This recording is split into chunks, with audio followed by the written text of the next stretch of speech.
السلام علیکم ورحمۃ اللہ وبرکاتہ۔ مفتی صاحب کیسے ہیں؟ جی الحمدللہ، وعلیکم السلام ورحمۃ اللہ وبرکاتہ۔ ہم اپنے ویورز کو خوش آمدید کہتے ہیں اور امید کرتے ہیں کہ وہ ہمارا چینل باقاعدگی سے دیکھ رہے ہوں گے اور سن رہے ہوں گے۔ آج کا ہمارا سوال ہے، شکیل صاحب کراچی سے پوچھتے ہیں، مسجد کے لیے وقف جگہ کو بیچ کر دوسری جگہ لے سکتے ہیں یا دوسری جگہ سے تبدیل کر سکتے ہیں؟ دیکھیں، یہ مشکل ترین صورتحال ہوتی ہے۔ پہلی بات یہ ہے کہ وقف کہتے اس کو ہیں کہ جو اللہ کے لیے کوئی شخص اپنی ملکیت سے کوئی چیز نکال دے۔ جب اس کی ملکیت سے نکل جاتی ہے تو وہ اللہ کی ملکیت میں چلی جاتی ہے، پھر کسی کو اس کے اندر رد و بدل کا اختیار نہیں ہوتا، اور خود اس وقف کرنے والے کو بھی اختیار نہیں ہوتا۔ ہاں، اگر اس نے شروع میں شرط رکھ دی تھی تو پھر جائز ہے۔ اگر شرط رکھ دی یا دیتے وقت کچھ اس کے اندر یہ چیز مینشن کر دی کہ اگر اس کی ضرورت پڑے بیچنے کی، بیچ کے دوسری جگہ پہ خریدنے کی تو میری طرف سے اجازت ہے تو پھر ہوگی، ورنہ کسی کو تبدیل کرنے کی اجازت نہیں ہے۔ وقف ایک دفعہ ہو جائے وہ اللہ کی ملکیت میں چلی جاتی ہے اور پھر اللہ ہی کی رہتی ہے، اور وہ مسجد ہی بنے گی۔ مسجد کے علاوہ کسی اور چیز کے لیے اس کو استعمال کرنا ٹھیک نہیں ہے۔ ہاں، یہ ہو سکتا ہے مسجد کی ضروریات یا مسجد سے متعلقہ کوئی چیز بنا لی جائے، اگر پہلے سے وہاں پہ مسجد موجود ہے یا مسجد کی وہاں پہ ضرورت نہیں ہے تو کوئی اور چیز جو مسجد سے متعلقہ ہو وہ وہاں پہ بنائی جا سکتی ہے۔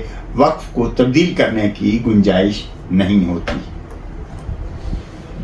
جی مفتی صاحب، ہمارا اگلا سوال ہے، عمران خان صاحب پوچھتے ہیں ملیشیا سے، ایسے کون سے وہ 10 کام ہیں جو عورت کرے تو حضور صلی اللہ علیہ وسلم نے اس عورت پر لعنت فرمائی ہے؟ دیکھیں جی، مختلف حدیثیں ہیں، ان کو جوڑ کر کہا جاتا ہے، اور پھر یہ حد بندی بھی نہیں ہے، بعض اوقات آپ کو 10 سے بھی زیادہ چیزیں مل جائیں گی۔ مثلا ایک حدیث ہے، حضور علیہ السلام نے ارشاد فرمایا، حضرت عبداللہ بن مسعود رضی اللہ تعالیٰ عنہ کی حدیث ہے کہ لعن اللہ الواشمات والمستوشمات والمتنمسات والمتفلجات للحسن المغیرات خلق اللہ تو مالی لا اعلن من لعن رسول اللہ صلی اللہ علیہ وسلم۔ حضرت عبداللہ بن مسعود فرماتے ہیں، میں کیوں نہ لعنت کروں ان پر جن پر اللہ کے رسول نے لعنت کی ہے، اور اللہ کے رسول صلی اللہ علیہ وسلم نے لعنت کی ہے ان عورتوں پر جو گونتی ہیں اور یہ جو ٹیٹو بناتے ہیں یا اس طرح کی جسم کے اوپر چیزیں بناتی ہیں اور بنوانے والی، اور اسی طرح بال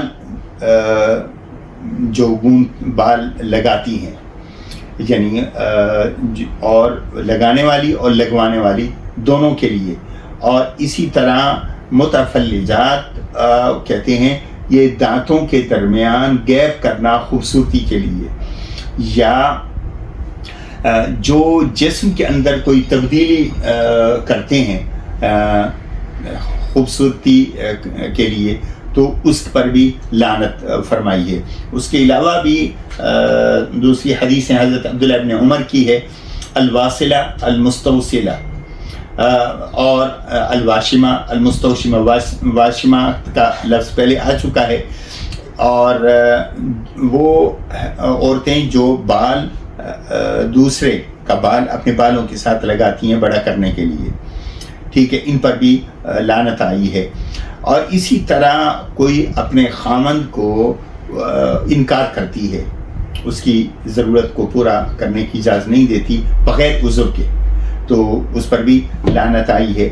اور وہ خاتون جو کسی میت پر نوحہ کرتی ہے، ایسا جس کی شریعت نے اجازت نہیں دی، یا اپنے کپڑے پھاڑتی ہے یا سینہ کو بھی کرتی ہے، اس پر بھی، یا اسی طرح جو بے لباس ہو جاتی ہے یا ایسا لباس استعمال کرتی ہے جو جسم کو ڈھانپتا نہیں ہے، تو ایسی عورتوں پر لعنت کی گئی ہے۔ تو اس طرح کی اور بھی احادیث ہیں۔ اور اسی طرح ایک وہ بھی جو خاتون مردوں کی مشابہت اختیار کرتی ہے، بال اس طرح کٹواتی ہے یا لباس ایسا استعمال کرتی ہے کہ دیکھنے والا سمجھ جائے کہ یہ مرد ہے، تو اسی طرح ایسے مرد جو عورتوں جیسا لباس استعمال کرتے ہیں ان پر بھی لعنت کی گئی ہے۔ تو یہ وہ اعمال ہیں کہ جن پر اللہ کے رسول صلی اللہ علیہ وسلم نے لعنت کی ہے۔ اور اگر کوئی کسی معذوری کی وجہ سے کوئی اگر ایسا کرتا ہے، مثلا بال کٹوانا یہ الاؤ نہیں ہے، لیکن کوئی بیماری ہے، کوئی تکلیف ہے، تو اس میں گنجائش ہوگی۔ یا جیسے ابرو ہیں، اگر کوئی کٹواتا ہے یا ان کو بنواتا ہے ایک ضرورت کے درجے میں کہ میڈیکل کی ضرورت ہے، تو اس میں بھی گنجائش ہوگی۔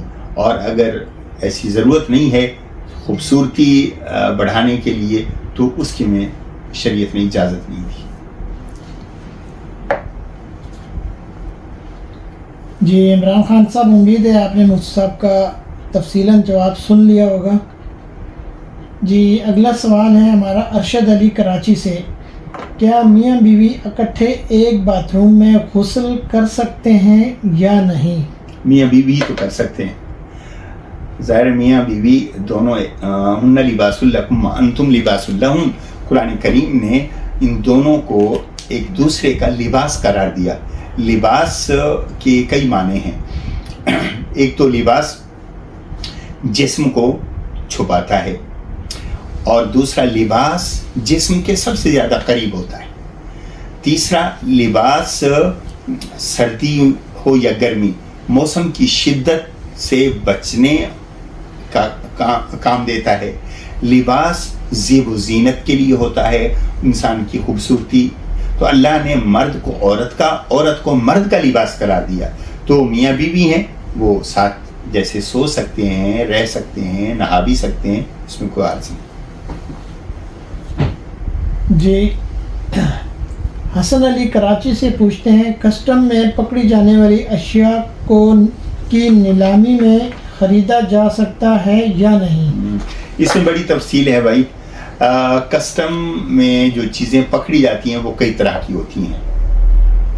ایک تو وہ کہ کچھ لوگ چھوڑ کے چلے جاتے ہیں، ٹھیک ہے، اور ان کا کوئی مالک نہیں ہوتا، ایسی چیزوں کو کسٹم کی چیزوں کو لینا جائز ہوتا ہے، ٹھیک ہے۔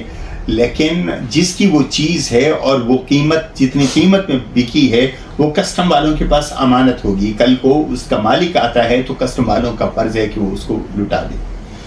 دوسری وہ جو قانونی تقاضوں کے تحت وہ چیزیں کسٹم والے پکڑتے ہیں، مثال کے طور پر آپ کو ایک پین لے آنے کی اجازت تھی اور آپ 10 پین لے آئے، انہوں نے ضبط کر لیے، اور پیسے آپ نے لگائے، انہوں نے قانونی طور پر ضبط کر لیے، تو اب اگر تو کوئی جرمانہ دے کر اس کو واپس لینے کی صورت ہوگی تو یہ انہی کا حق بنتا ہے جن کے یہ پین ہے، تو ایسی چیز کا کسٹم والوں سے لینا جائز نہیں ہوگا۔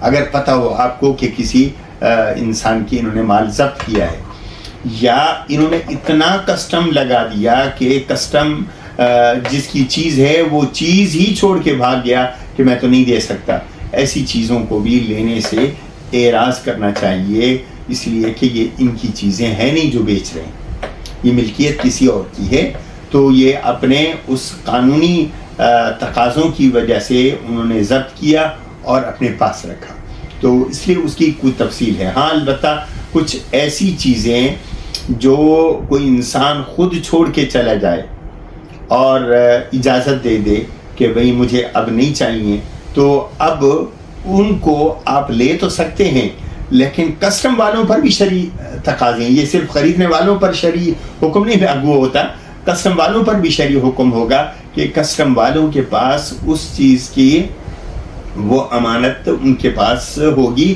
تو جس کا وہ مال تھا اس کو وہ مال لٹانا بھی ضروری ہے، تاکہ جس کی جو چیز ہے تم اپنے قاعدے اور قوانین کے حساب سے ضبط تو کر لیے، لیکن جو اس کا مال کی قیمت اس نے دی یا جو اس کا حق بنتا ہے، آپ نے اس کو بیچ کے جو اپنے پاس پیسے رکھے ہیں تو اس کو بھی دینا ضروری ہے۔ جی ہمارا اگلا سوال ہے، پروین حیدرآباد سے پوچھتی ہیں، پرندوں کو دن رات پنجرے میں رکھنا جائز ہے یا نہیں؟